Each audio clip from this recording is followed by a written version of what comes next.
Well, hello, boys and girls, and welcome back to another story from Taylor's Bible Story Book. Today we're going to read story number 17, and it's called Jacob Returns.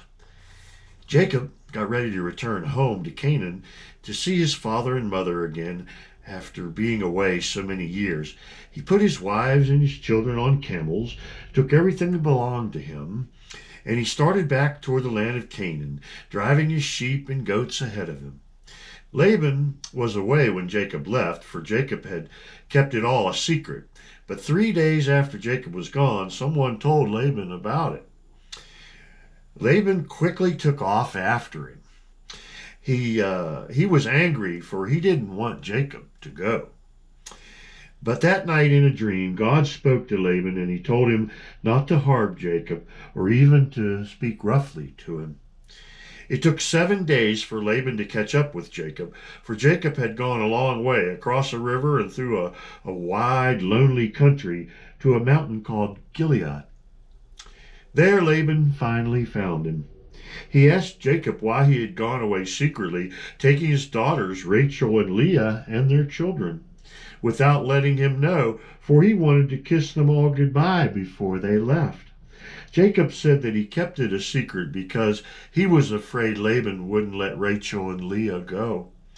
Then Jacob got angry. He reminded Laban of the 20 years he had worked for him, taking care of his sheep and his goats, day and night, winter and summer, in the heat and the cold. And now he said Laban would have sent him away without paying him a penny for all the work that he had done.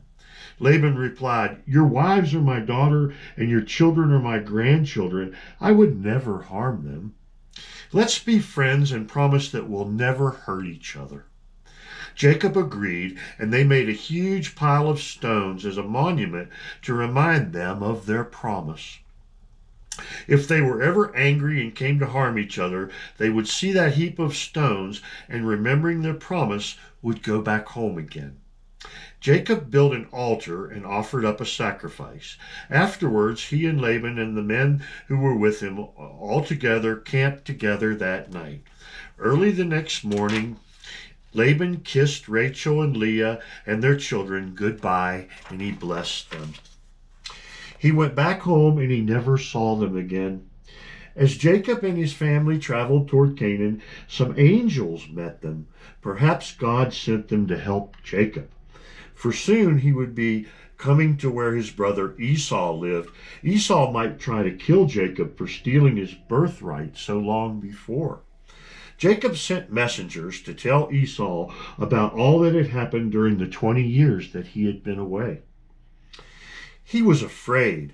Though it had been 20 years since he had lied to his father and stolen Esau's blessing, Jacob still remembered his sin, and he was afraid of what Esau might do in revenge. Jacob's messengers returned with the fearful news that Esau was coming to meet him with 400 men. Jacob's heart sank. He divided all his flocks, his herds and camels, and his men into 2 groups. If Esau attacked one group, the other group might be able to escape. Jacob prayed, and he asked God to save him from Esau, for he was afraid Esau would kill him and his wives and his children. He thanked the Lord for being so very kind to him before. He admitted that he did not deserve the good things that God had given him. When he had left Canaan 20 years before, he had owned only the staff that he carried in his hand. But now, coming back, he had all these men with him, plus the flocks and the herds and the camels. He had been very poor before, but God had made him very rich.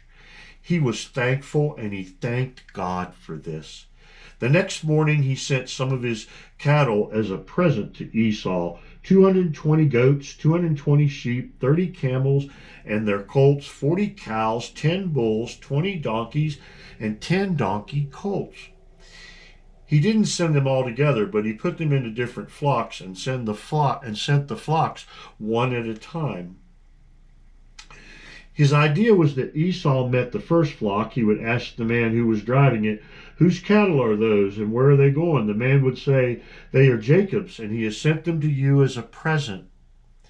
The men driving the next flock would tell him the same thing, and this would continue until all the flocks had been given to Esau. Jacob hoped these gifts, given one at a time, would make Esau so happy that he wouldn't hurt Jacob or his family or steal his flocks and his herds. And that's the end of story number 17. We'll see you later, boys and girls, next time. Take care. Bye-bye.